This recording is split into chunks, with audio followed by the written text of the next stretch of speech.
आप सभी का आम आदमी पार्टी की इस प्रेस कॉन्फ्रेंस में बहुत बहुत स्वागत।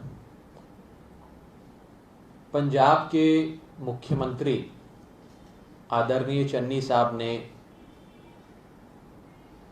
पंजाब का 50% हिस्सा प्रधानमंत्री नरेंद्र मोदी जी को सौंप दिया है। चीफ मिनिस्टर चन्नी साहब ने आत्मसमर्पण करते हुए, सरेंडर करते हुए आधे पंजाब की 50% पंजाब की चाबी प्राइम मिनिस्टर नरेंद्र मोदी जी के हाथों में सौंप दी है। 50% टेरिटोरियल ज्यूरिसडिक्शन चन्नी साहब ने मोदी साहब को दे दी और 100% फेडरलिज्म को चन्नी साहब ने प्रधानमंत्री नरेंद्र मोदी जी के चरणों में अर्पित कर दिया। 1 अक्टूबर को पंजाब के नए मुख्यमंत्री सरदार चरणजीत सिंह चन्नी साहब प्रधानमंत्री नरेंद्र मोदी जी से मिलते हैं। ये उस बैठक की कुछ तस्वीरें हैं। आप चन्नी साहब को देख सकते हैं, प्रधानमंत्री जी को देख सकते हैं और एक आत्मसमर्पण के भाव से वो केवल कुछ चीज ही नहीं, कोई गिफ्ट ही नहीं, बल्कि एक प्रकार से पंजाब को प्रधानमंत्री जी को सौंप रहे हैं। 4 अक्टूबर को चन्नी साहब गवर्नर से, नरेंद्र मोदी जी के अपॉइंटेड गवर्नर से मिलते हैं। 5 अक्टूबर को चन्नी साहब देश के गृह मंत्री अमित शाह जी से मिलते हैं और मीटिंग के बाद खुद ट्विटर पे लिखकर यह जानकारी देते हैं कि मैं गृह मंत्री जी से मिला और मैंने गृह मंत्री जी को कहा कि पंजाब में एक बहुत बड़ा अंतर्राष्ट्रीय बॉर्डर पाकिस्तान से लगता है और नशे का, ड्रग्स का, वेपन्स का बड़ा कारोबार चल रहा है। मैं गृह मंत्री जी से अनुरोध करता हूं कि आप इस मामले में कोई स्टेप्स उठाएं, एक्शन लें। ये खुद चन्नी साहब देश के गृह मंत्री अमित शाह जी से मिलकर 5 अक्टूबर को उन्हें कहते हैं कि आप पंजाब को संभालो। पंजाब के अंदर नशे की और वेपन्स का एक बहुत बड़ा व्यापार चल रहा है जो बॉर्डर के उस पार से चलता है। हमारा 550 किलोमीटर का एक अंतर्राष्ट्रीय बॉर्डर है। तो भारतीय जनता पार्टी की सरकार, गृह मंत्री अमित शाह खुद पंजाब संभालें, ये चन्नी साहब अमित शाह जी को बोलकर आते हैं।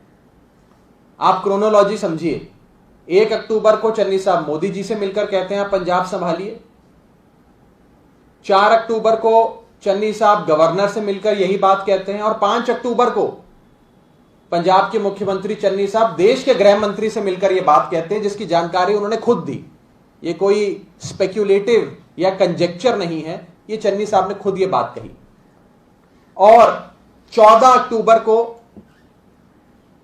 केंद्र में बैठी मोदी सरकार ने, भाजपा की सरकार ने फैसला ले लिया कि बीएसएफ यानी कि बॉर्डर सिक्योरिटी फोर्स, यानी कि नरेंद्र मोदी जी की खुद की पुलिस अब अपना दायरा 15 किलोमीटर से बढ़ाकर 50 किलोमीटर कर रही है। जहां जहां बॉर्डर लगता है वहां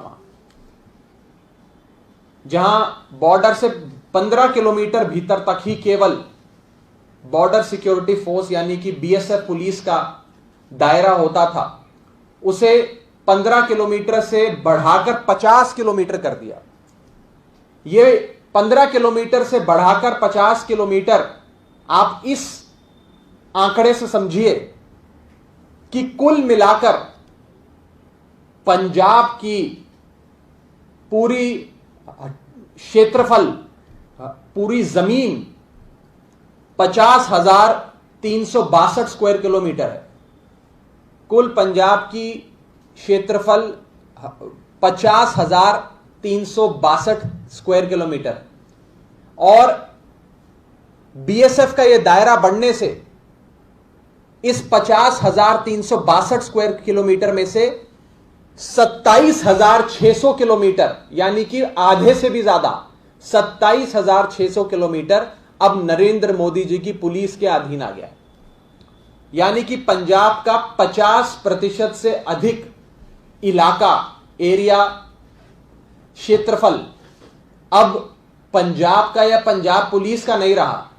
वहां पे लॉ एंड ऑर्डर से लेकर, अरेस्ट से लेकर, सर्च एंड सीजर से लेकर हर चीज अब भारतीय जनता पार्टी और नरेंद्र मोदी जी की सरकार खुद करेगी और बॉर्डर सिक्योरिटी फोर्स जो नरेंद्र मोदी जी की पुलिस है वो करेगी। क्योंकि पंजाब का 550 किलोमीटर का इंटरनेशनल बॉर्डर लगता है। उस इंटरनेशनल बॉर्डर के 50 किलोमीटर तक का जितना एरिया लगा वो सारा अब नरेंद्र मोदी जी खुद चलाएंगे, पंजाब नहीं चलाएगा, पंजाब सरकार नहीं चलाएगी। आत्मसमर्पण चन्नी साहब ने कर दिया। 6 जिले पंजाब के पूरी तरीके से चन्नी साहब ने प्रधानमंत्री नरेंद्र मोदी जी को सौंप दिए और 6 और जिले, उसका अधिकतर हिस्सा नरेंद्र मोदी जी को सौंप दिया। मैं आपको जिलों के नाम पढ़ के बता देता हूं। जो जिले पूरी तरीके से, लगभग पूरे तरीके से अब भाजपा की सरकार चलाएगी, चन्नी साहब की कांग्रेस की सरकार नहीं चलाएगी, उन जिलों का नाम है पठानकोट, गुरदासपुर, अमृतसर, फिरोजपुर, फाजिलका, तरन तारण। और 6 जो पार्शली, यानी कि वो जिले जहां पर एक बड़ा हिस्सा, एक बड़ा क्षेत्रफल अब नरेंद्र मोदी जी की सरकार चलाएगी, उन जिलों का नाम है होशियारपुर, जलंधर, कपूरथला, फरीदकोट, मुक्तसर और मोगा। यानी कि आप समझिए कि माझा इलाका जो पंजाब का कहा जाता है वो तो लगभग सारा ही अब केंद्र में बैठी भाजपा सरकार चलाएगी और हमारे मालवे इलाके का एक बहुत बड़ा हिस्सा अब केंद्र में बैठी मोदी सरकार चलाएगी। द्वाबे का भी एक बहुत बड़ा हिस्सा अब केंद्र में बैठी मोदी सरकार चलाएगी। इसका एक वाक्य में अगर आप सारांश, एक कंक्लूजन ड्रॉ करने की कोशिश करें तो वो ये है कि 50% पंजाब में राष्ट्रपति शासन लग गया। चन्नी साहब की इंसिस्टेंस पे, उनके अनुरोध पे मोदी जी और अमित शाह जी ने पंजाब के 50% इलाके में राष्ट्रपति शासन लगा दिया। आज बॉर्डर सिक्योरिटी फोर्स यानी कि बीएसएफ एक्ट 1968 के तहत, सेक्शन 139 के तहत 27,000 स्क्वायर किलोमीटर में आने वाली जितनी भी आबादी है, यानी कि पंजाब का आधा इलाका है, उसमें किसी को भी गिरफ्तार कर सकती है, किसी के भी घर में घुसकर रेड कर सकती है, सर्च एंड सीजर कंडक्ट कर सकती है। और सबसे खतरनाक पहली चीज,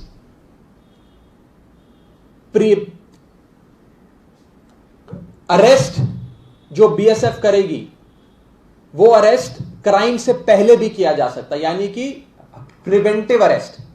अरेस्ट करने के लिए क्राइम का होना अनिवार्य नहीं है। प्रिवेंटिव अरेस्ट करने की पूरी ताकत बीएसएफ को मिलेगी। और दूसरी चीज,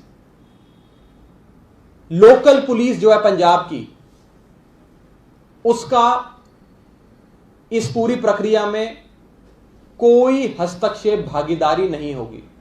बीएसएफ ना पंजाब पुलिस से कंसल्ट करेगी, ना अनुमति लेगी। अपने हिसाब से पंजाब के 27,000 किलोमीटर, 50,000 स्क्वायर किलोमीटर में से 27,000 किलोमीटर इलाके में बीएसएफ अब कानून व्यवस्था से लेकर हर संभव चीज, अरेस्ट से लेकर सर्च एंड सीजर तक करने जा रही है, कर सकती है। जहां केंद्र में बैठी मोदी सरकार यह लॉजिक देती है कि यह राष्ट्रीय सुरक्षा का मसला है, नेशनल सिक्योरिटी का मसला है। मैं आपको यह साफ तौर पे बता दूं कि यह राष्ट्रीय सुरक्षा का मसला नहीं है, यह राष्ट्रीय राजनीति का मसला है। यह नेशनल सिक्योरिटी का इशू नहीं है, यह नेशनल पॉलिटिक्स का इशू।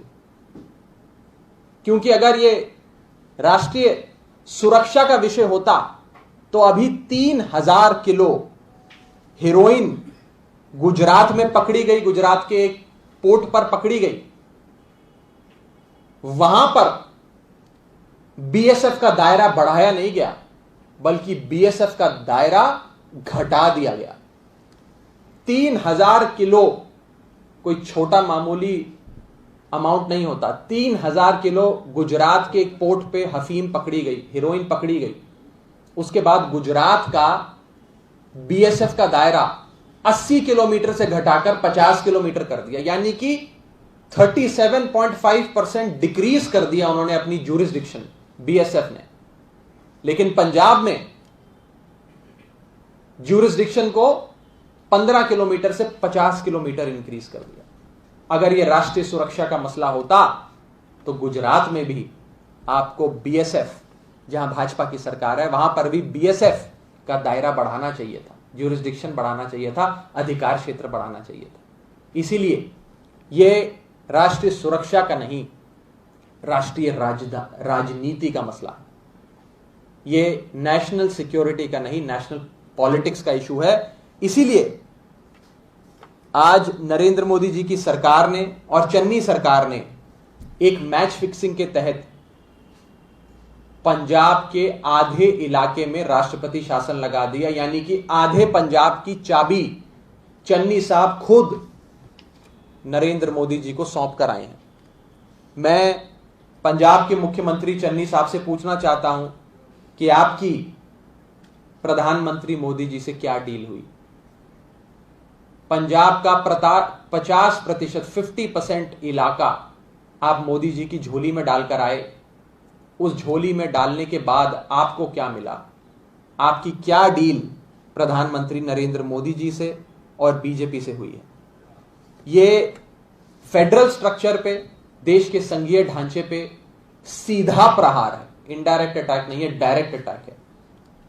और भारतीय जनता पार्टी ये बात समझ चुकी है कि क्योंकि ना वो पंजाब में सरकार बना पाई और ना ही वो पंजाब में सरकार बना पाएगी, तो एक इनडायरेक्ट तरीके से पंजाब पर कंट्रोल बनाने के लिए भाजपा की सरकार ने आज पंजाब के 50% इलाके 12 जिलों पे, 22 में से 12 जिलों पे, अब तो एक और जिला बढ़ गया, 23 डिस्ट्रिक्ट्स में से 12 जिलों पे पूरा अपना कब्जा बना लिया। हमें डर है कि section 139 of the BSF act 1968 का दुरुपयोग करके भाजपा पंजाब को डराने की, बांटने की कोशिश कर सकती है, पंजाब को पोलराइज करने की कोशिश कर सकती है, किसानों को गिरफ्तार कर सकती है। और मैं ये बात बता दूं कि गुरु महाराज की धरती और गुरु महाराज की जो सीख हम सब ने ली है, उस सीख के चलते, उनकी फिलॉसफी के चलते, उनके आशीर्वाद के चलते, उनकी मेहर के चलते पंजाब में सामाजिक समरसता, एकजुटता, भाईचारा, अमन, प्यार, शांति बरकरार रहेगा। पंजाबियों से ज्यादा देशभक्त कोई नहीं। आजादी की पहली लड़ाई पंजाब के लोगों ने लड़ी। भारत देश को अंग्रेजों से आजादी दिलाना, गुलामी से छुटकारा दिलाने में सबसे बड़ा बलिदान पंजाब के लोगों का रहा। और पंजाब के लोगों जो एक राष्ट्रभक्त होते हैं, जन्म से राष्ट्रभक्त होते हैं, ऐसे लोगों पर बीएसएफ का और 27,000 किलोमीटर पंजाब के इलाके पर बीएसएफ का दबदबा हो, बिना किसी क्राइम के अरेस्ट हो, प्रिवेंटिव अरेस्ट हो, बिना पंजाब पुलिस की कंसल्टेशन के अरेस्ट हो, और पूरे इलाके पे जहां लोगों ने एक पार्टी की सरकार बनाई, अब उस पार्टी की सरकार नहीं बल्कि केंद्र में बैठी भाजपा सरकार लागू करेगी, रूल करेगी, ये हम होने नहीं देंगे। हम इसका विरोध करते हैं, इसकी सख्त निंदा करते हैं। और ये सीधे तौर पे फेडरलिज्म पे एक डायरेक्ट अटैक है। बीजेपी की सरकार लगातार संघीय ढांचे पर अटैक करती आई उन सारे राज्यों में जहां बीजेपी को यह विश्वास हो गया है कि वो अब अपनी सरकार नहीं बना सकती। दिल्ली में जब से अरविंद केजरीवाल जी की पूर्ण बहुमत की सरकार बनी, यानी कि फरवरी 2015 से लेकर आज तक, ministry of home affairs either directly या लेफ्टिनेंट गवर्नर साहब के कार्यालय से लगातार दिल्ली में संघीय ढांचे पर अटैक करता रहता है। लेकिन यहां पर मुख्यमंत्री चरणजीत सिंह चन्नी नहीं जो आत्मसमर्पण कर दें मोदी जी के सामने। यहां पर मुख्यमंत्री अरविंद केजरीवाल जी हैं जो दिल्ली वालों के हक के लिए, दिल्ली वालों के अधिकारों के लिए नरेंद्र मोदी जी से लड़ते रहे और आज तक अरविंद केजरीवाल जी की वजह से दिल्ली में संघीय ढांचा फेडरलिज्म बचा हुआ है और दिल्ली के मतदाता की वोट की जो शक्ति है, ताकत है, वो कायम है। लेकिन चरणजीत सिंह चन्नी साहब, पंजाब सूबे के मानयोग मुख्यमंत्री साहब ने आत्मसमर्पण करके नरेंद्र मोदी जी को पंजाब के, आधे पंजाब की चाबी सौंप दी है। हम अंत में सीधे तौर पर चन्नी साहब से पूछना चाहेंगे कि आपकी क्या डील नरेंद्र मोदी जी से इस मैच फिक्सिंग के तहत हुई है, आपको क्या मिला है? क्या कोई फाइलें मोदी जी ने कहा है अब मैं दबा दूंगा जिन पर एक्शन नहीं लिया जाएगा? क्या ऐसी चीज है जो पंजाब के मुख्यमंत्री को नरेंद्र मोदी जी ने दी है एक डील के तहत, जिसके चलते आधे से ज्यादा पंजाब की चाबी चन्नी साहब ने मोदी जी को सौंप दी है? इस विषय में किसी भी साथी का कोई सवाल हो तो आप पूछ सकते हैं।